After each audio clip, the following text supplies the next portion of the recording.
दोस्तों मकर संक्रांति का त्योहार आने वाला है। मकर संक्रांति के ऊपर पतंग उड़ाना किसे पसंद नहीं है। लेकिन अगर मैं आपसे कहूं कि एक छोटी सी दिखने वाली पतंग ने कैसे एक रातों रात एक गांव को तबाह कर दिया, कैसे रातों रात एक हंसता खिलता गांव एक कब्रिस्तान में बदल गया, तो आज की इस वीडियो में मैं आप लोगों को एक ऐसे गांव की स्टोरी बताने वाला हूं जिसे सुनने के बाद हर किसी की सांसें रुक जाएगी। तो बिना किसी देरी के इस वीडियो को स्टार्ट करते हैं।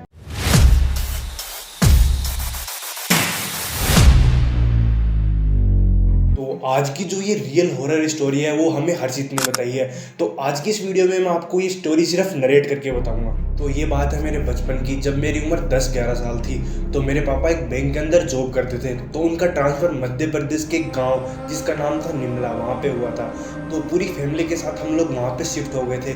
एक गांव दिखने में बहुत छोटा था और इसी के पास में थोड़ा जंगल का एरिया भी था। तो हमारा गांव दिखने में काफ़ी खूबसूरत था, वहाँ पे अच्छी खासी हरियाली थी। तो गांव से शहर की दूरी लगभग 20-25 किलोमीटर दूर थी।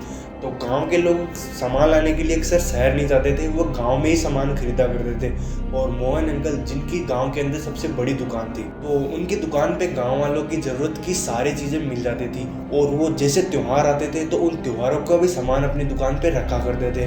मोहन अंकल का व्यवहार काफ़ी अच्छा था।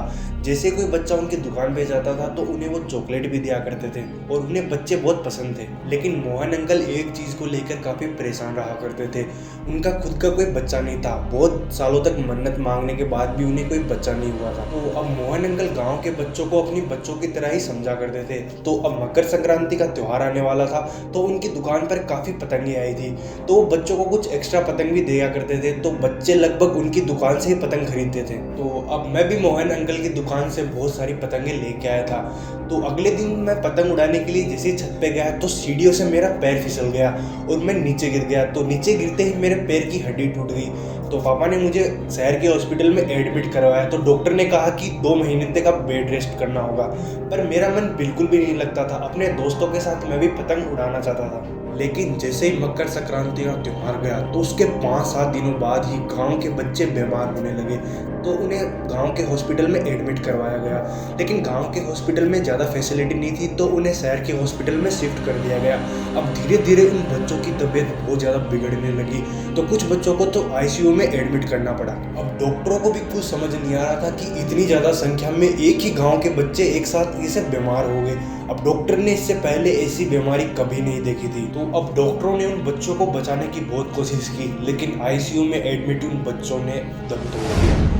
तो अब जो गांव कुछ समय पहले जहां पे इतनी खुशी थी, अब वहां पे मातम का माहौल छा गया। उसके बाद पूरे गांव के अंदर दुख का माहौल था। लेकिन 2-4 दिन के अंदर जिन बच्चों की तबीयत खराब थी, उन बच्चों की तबीयत धीरे धीरे सही होने लगी। अब डॉक्टरों को भी समझ नहीं आ रहा था कि ये चमत्कार कैसे हुआ है। लेकिन गाँव वालों को इस चीज़ की खुशी थी कि बाकी बच्चे जिंदा बच गए और वो खुशी खुशी अपने घर लौट आए। गांव वालों को इस चीज़ की खुशी तो थी कि बच्चे सही सलामत घर लौट आए हैं, लेकिन उन 12 बच्चों का दुख भी था। धीरे धीरे समय बीतता है और गांव का माहौल बिल्कुल ठीक हो जाता है। तो एक दिन गांव के सरपंच शहर किसी काम से गए हुए थे, तो लौटते समय उन्हें थोड़ा लेट हो जाए। रात के करीबन 9-10 बज जाते हैं। तो जैसे ही वो गांव के अंदर आते हैं तो उन्हें कुछ याद आता है कि उन्हें शहर से कुछ सामान लाना था। तो वो देखते हैं कि मोहन की दुकान अभी तक खुली हुई है।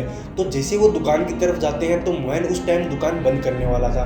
तो वो उससे कुछ सामान मांगते हैं, लेकिन अचानक से सरपंच जी की नज़र एक डब्बे पे पड़ती है। वो डब्बा एक लाल कपड़े से ढका हुआ था और उस पर राख जैसा कुछ लगा हुआ था। अब ये चीज़ देख के सरपंच जी को थोड़ा अजीब लगता है। तो मोहन से उसके बारे में पूछते हैं। तो मोहन उस चीज़ के बारे में बहाना बनाते हुए कहता है कि ये कोई नया सामान आया हुआ है। अब सरपंच जी दुकान से अपना सामान लेके वहाँ से तुरंत निकल जाते हैं। अब वो जैसे ही अपने घर जाते हैं तो ये चीज़ उनके अंदर ही अंदर खटक रही थी कि उस डब्बे के अंदर कुछ तो था, कुछ तो गलत चीज़ थी उस डब्बे के अंदर। अब वो 2-3 घंटे तक इस चीज़ के बारे में सोचते रहते हैं, लेकिन वो खुद को रोक नहीं पाते। तो वो सोचते हैं क्यों ना मोहन के पास चल के इसके बारे में पूछ लिया जाए। अब जैसे ही वो मोहन की दुकान की तरफ जाते हैं तो वो अचानक से देखते हैं कि एक काले कपड़े पहना हुआ व्यक्ति वहाँ से बाहर निकला है और उसके हाथ में वही डब्बा था जो उन्होंने उस दुकान के अंदर देखा था। अब सरपंच जी उस काले कपड़े पहने हुए व्यक्ति का पीछा करते हैं, तो वो अचानक से जंगल के अंदर चला जाता है।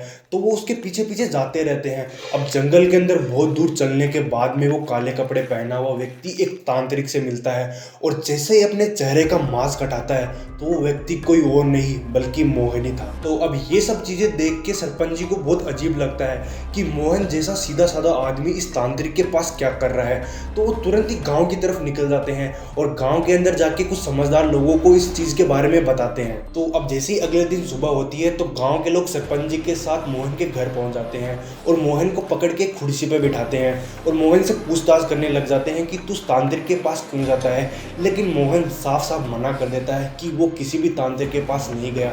बहुत देर तक लोग उससे पूछते हैं लेकिन मोहन कुछ नहीं बताता।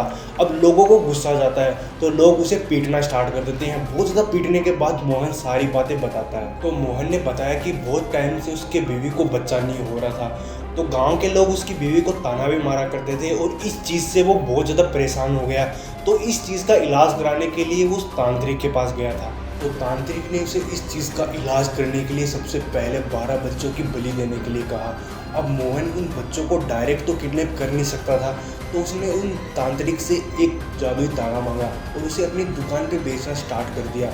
अब उस तागे के अंदर ऐसा था कि जैसे ही उन बच्चों का उससे हाथ कटेगा तो वो बहुत ज़्यादा बीमार होकर उससे मर जाएंगे। तो अब गांव वालों ने उन बच्चों को शमशान घाट के अंदर दफना दिया था। तो मोहन और वो तांत्रिक शमशान घाट के अंदर रात को जाते थे और उन बच्चों को ज़मीन से निकाल के उन सब की बलि दे दी। तो अब इतना सुनने के बाद में गांव के सरपंच ने फैसला किया कि क्यों ना मोहन को पुलिस के हवाले कर दिया जाए।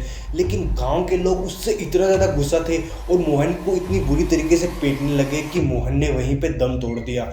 और उसके बाद वो उस तांत्रिक को ढूंढने निकले, लेकिन तांत्रिक वहाँ से भाग चुका था, वो किसी को भी नहीं मिला। अब धीरे धीरे सब कुछ नॉर्मल होने लगा था। गांव के अंदर फिर से खुशियाँ लौट आई थी। लेकिन कुछ समय बाद गांव के बच्चे फिर से बीमार होने लगे। अब लोगों को डर लगने लगा कि कहीं फिर से मोहन तो नहीं आ गया है या फिर वो तांत्रिक जिसने पिछले साल कुछ ऐसा किया था। तो इस डर के कारण उन गांव वाले लोगों ने रातों रात उस गांव को खाली कर दिया। अब आपको क्या लगता है कि ये सब मोहन की आत्मा कर रही थी या फिर वो तांत्रिक जो वहाँ से भाग निकला था? आपको क्या लगता है हमें कमेंट में ज़रूर बताएं। और ऐसी और हॉरर वीडियो को देखने के लिए आप लोग हमें सब्सक्राइब कर सकते हैं।